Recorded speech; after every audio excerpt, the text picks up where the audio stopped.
Talking Mid-Valley softball here on the John Mendola Show. We go back to the regular season, and you're battling through the league. Talk a little bit about preparation to get to the district championship and then into the state playoffs. League prepared you for that? Yeah, it did, and we've talked about it from day one with these kids. What our expectations were.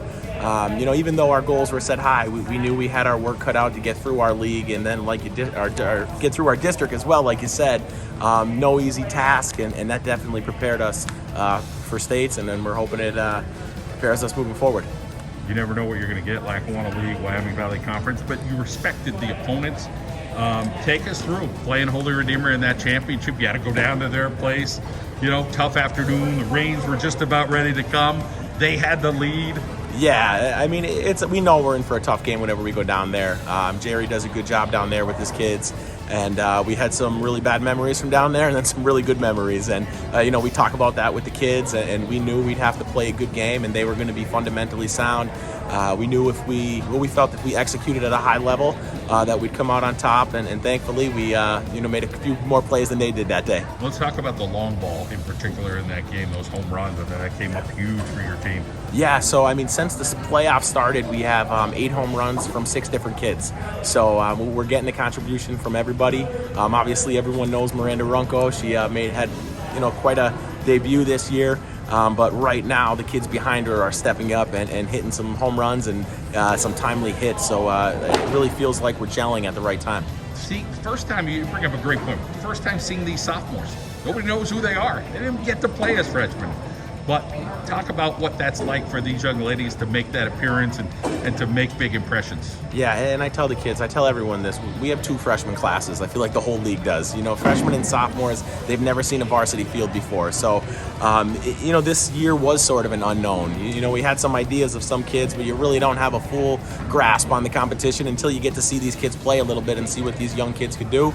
And thankfully for us, we had a number of freshmen and sophomores prove their value and proved what good softball players they really are this year. Let's talk about the ladies standing behind Runco and what she does on the mound and her presence there and what that does against other teams. Yeah, I mean it gives us a ton of confidence with Miranda on the mound, and she's a big strikeout pitcher, and in the playoffs her strikeout numbers weren't quite as high as they were in the regular season. And with that being said, our defense has played near flawless throughout the postseason so far. So, she has confidence. She knows if the ball does get hit, we have a solid crew behind who are going to make the plays. Watching you at that Holy Redeemer game, meaning your teammates, these Spartanettes, they just looked like they kept believing. You're down, but those girls were rallying. Talk about the confidence that these girls have in each other, saying, hey, we got this. We're going to find a way to pull this off. Yeah, and our motto for the playoff, we talked about burning the boats. We said there's no excuses. There's no next year. We enter the state tournament, the district tournament, the state tournament. We really feel like we have no option but win it all. I mean, that's the way we think around here. We when we win a game, we celebrate for a couple hours. We're happy, but we're not going to be satisfied until we're in Penn State raising that trophy. And of course, it's one day at a time. We're inside today because of the weather, so there's work to be done. What great things can you get indoors that just kind of help mold you for when you're ready to hit the diamond again? Yeah, and once the district playoffs started, you have more rest. We had one game a week, so we kind of got back to the basics. We're going to be hitting off a tee. We're going to be doing our basic fundamental drills. We're going to watch some film today after this, but we're big on maximizing the time we have here. We don't spend an enormous amount of time practicing, 2 hours, but we try to, get the most out of every minute. Spread the wealth, the coaches and staff. Talk a little bit about the team that you have working with you with these young ladies. Yeah, and we're so fortunate here to have the coaches that we have. Joe Bohr is in his 10th year. He's been here since day one. Don Nowakowski, 10th year since day one. Dennis Harishnak, he's a little newer. It's only his 4th year. And Sarah Ross, her 1st year. But in high school sports with, the schedules, it's tough to find coaches that you could rely on and who know what they're doing. And we're so fortunate here to have unbelievable assistant coaches. Great energy. Let's talk, from the superintendent to your administration to your athletic director to the coaches on the other teams.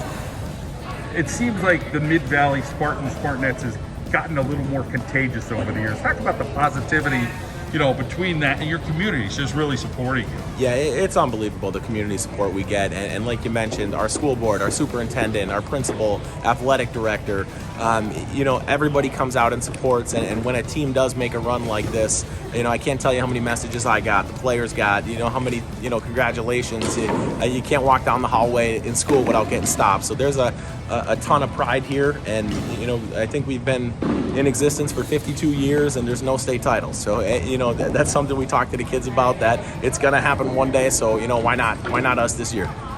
Michael, great to catch up with you as always, and congratulations on a great run. I'm sure you're taking it one day at a time, just like the young ladies. We hope it keeps going. Absolutely, I appreciate it, John. Thank you.